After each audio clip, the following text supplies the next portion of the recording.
Good day, all. Blessings on your day. I want to give you a thought to ponder.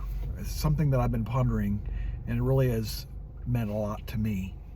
In John 13, verses 15 and 16, Jesus says, I have set you an example that you should do as I have done for you. That's beautiful. So with that scripture, let me ask a question. What happens when the shepherd isn't shepherded?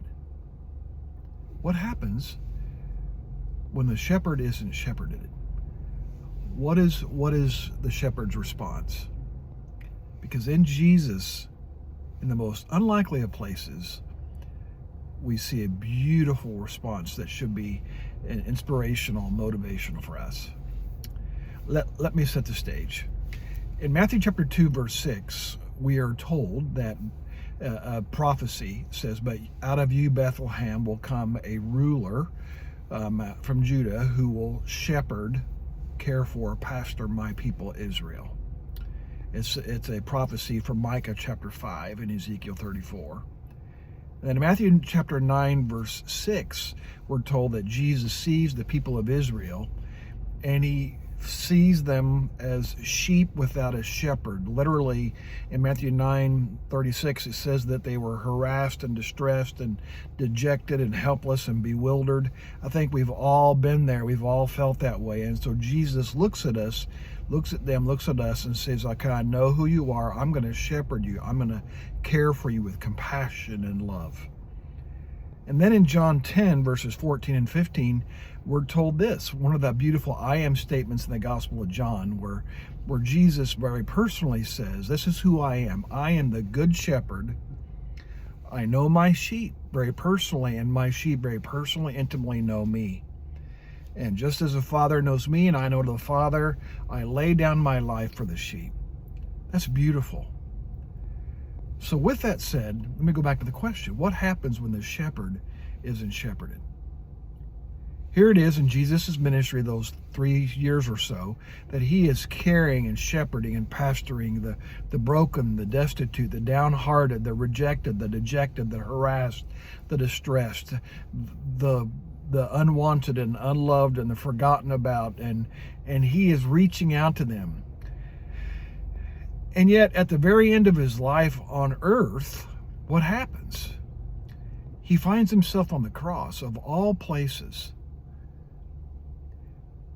And it's near the end of his ministry where Jesus sets in a beautiful example that answers the question, what happens when the shepherd isn't shepherded?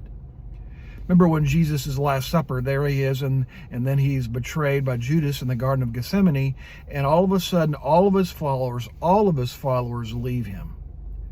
Peter follows him, maybe John, Apostle John, and yet Peter denies him 3 times, and so everybody leaves him.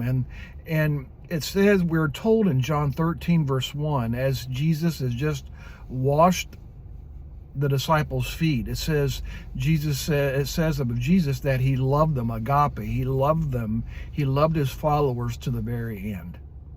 Don't forget that. And then while Jesus is, of all places, being crucified and hanging on the cross, Jesus shepherds his mother. He looks to the Apostle John, the disciple whom he loved, and it says, dear woman, to Mary, behold your son, John.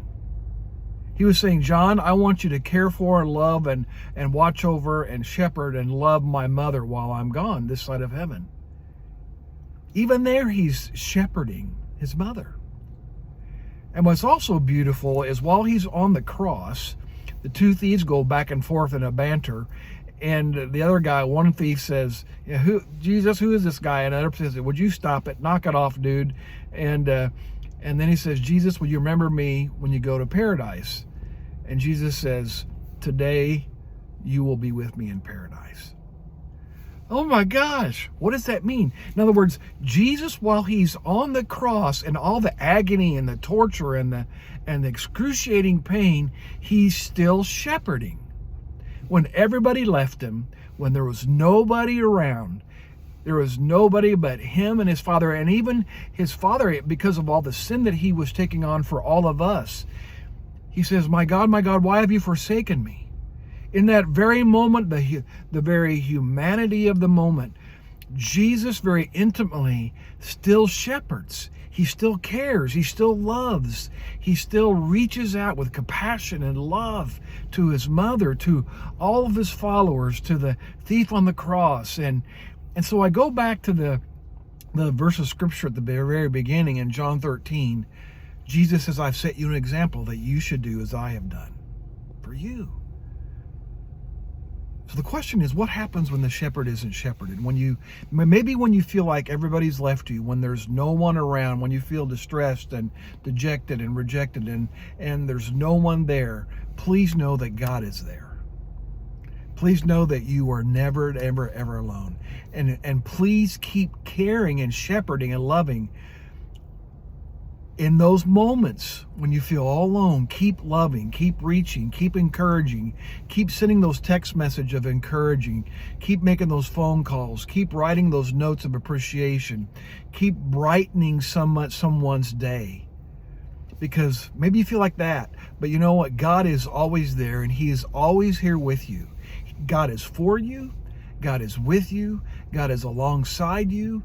God is in you. He's walking with you, and he's shepherding you right now with his unfailing love and his boundless compassion and care, supporting, strengthening, holding, upholding, and enfolding you with his beautiful presence. So keep shepherding, keep loving, keep reaching out, keep making a difference, keep making an impact. Charge the storm, rise above, and care for others. Blessings on you, friend. Blessings. Love you.